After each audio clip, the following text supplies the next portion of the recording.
I would like to start business, but I don't have capital. What is capital? If you say you don't have capital, what don't you have? If you say you lack capital, what do you lack? Welcome to Financial Vibes with me, Peter Calvilan Serubide, and Francis Kabinuli Rugolovi. I don't have capital, yet I would like to start business. What do I lack? What you lack are the resources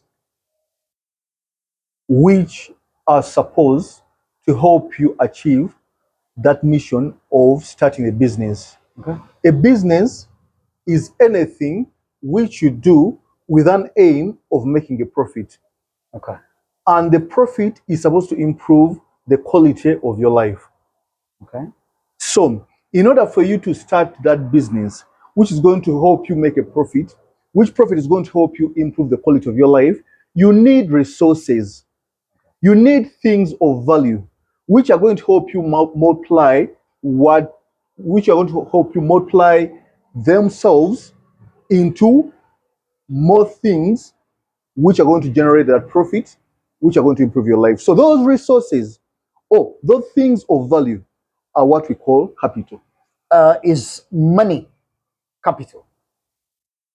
Money is only capital in as much as it helps you achieve the mission or the end goal, which is making a profit. Because in most cases, the person viewing us here and listening to us, when they talk about capital, I lack capital. Even when they go to the president, in the case of Uganda, or when they go to such financial institutions, banks, yes, they are looking for capital. And to them, they are looking for money, and money is another word for capital. And capital is another word for money. I get you. Is it a misconception? It's money can be capital or can be something else, but money is not the only type of capital. Actually, money, if it's capital, is not the most important type of capital. Because fundamentally, capital is resources. Resources, yeah. Now, there are three types of capital. Three types of capital. In finances or in finance. Okay. We have three types of capital. Okay. The first type of capital and the most important type of capital, if you are to choose which one to have, the one to go for, which can attract the others, is what we call intellectual capital. Intellectual capital. What do you know? What you know. Intellectual capital is what you know. Now, what you know in this case, when you're going to start a business, what do you know about that business? What do you know about the market, the target market for that business? What do you know about the product you're going to sell in that business? What do you know about the number of days it requires you to make that product? What do you know about the region or the area where you should be making that product cheaply? What do you know about the clientele, where the market is? Which areas will you find the people who will buy that product at the highest profit margin, or at the highest price, so that you make enough profits? What do you know about the industry regulation? What do you know about the government incentives to start that business? The information, the knowledge about that business, and about managing people to man that business, and about reaching out to the clients, and about all the information about the business, is what we call intellectual capital. That's a resource. That's the most important capital you should have, not even money. Okay, so that's the first capital. Yeah. What do you know about that business? Yeah. Number two is what we call social capital. Social capital. Social capital. Who knows you? Who knows you, and how do they know you? And who do you know, and how do you know them? Okay. It's what's more important, even who knows you, but how does that person know you? If Mr. Seruvide, if I know you, but I know you very well, but I know you as a crook, I'm not social capital to you, because I'm not going to give you the help you need, because I know you negatively. Okay, Yeah, so I've started a business of selling nail patch, yeah, but the people who know me as a teacher. yeah, know you as a teacher. So they will start asking questions. How does a teacher sell nail patch? Isn't it misplaced? So who you know and who knows you and how you know them and how they know you is very important in a sense of your business, whereby these people are going to be very helpful in giving you ideas on starting that business. Okay. So if you must know the right people in the industry you're going into, people who've made it in that business, people who failed in that business, people who are struggling in that business, and people who are excelling in that business.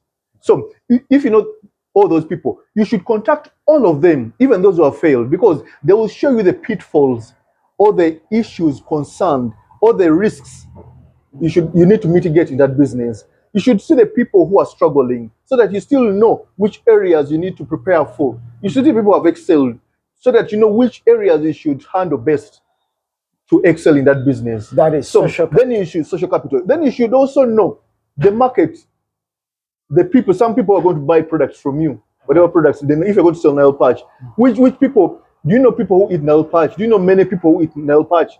If you sell land, you should know many people. You should know a good caliber of people who are going to be the first crop of clientele.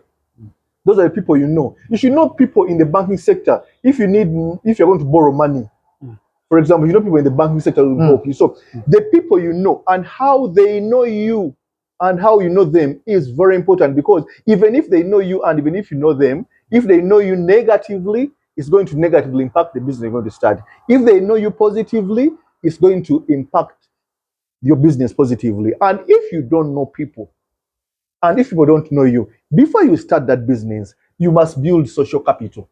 You should have a period whereby you prepare yourself and interact with people and get in touch with people and make sure these people know you and you know them at the level of the business you are going to do. That is social capital. Yeah. Number 3, and lastly, number 3 is financial capital or material capital.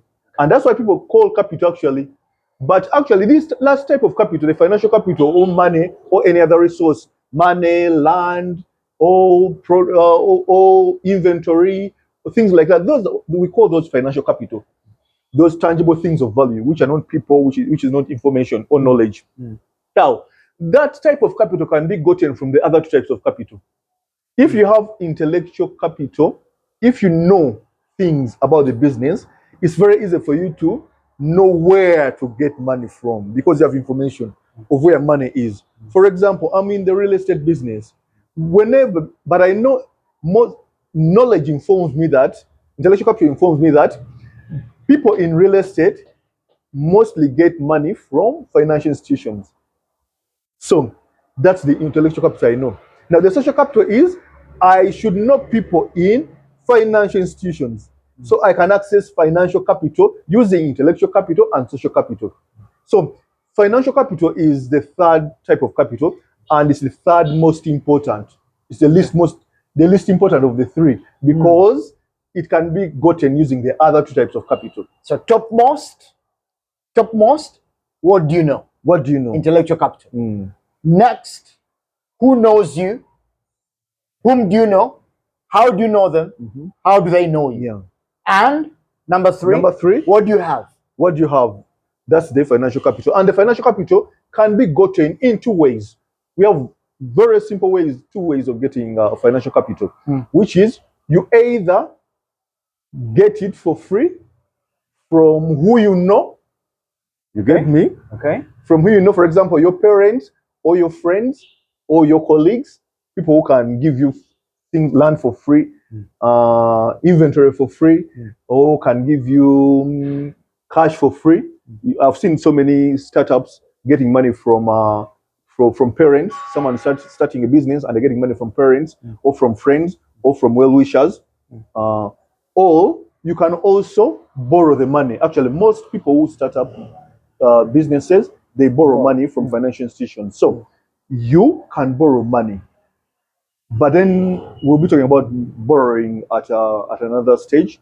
But then when you borrow money, you must know where to borrow money from, at what interest rate, and then you in that sense, you move on to make the right decision on the mix of equity, that's the money you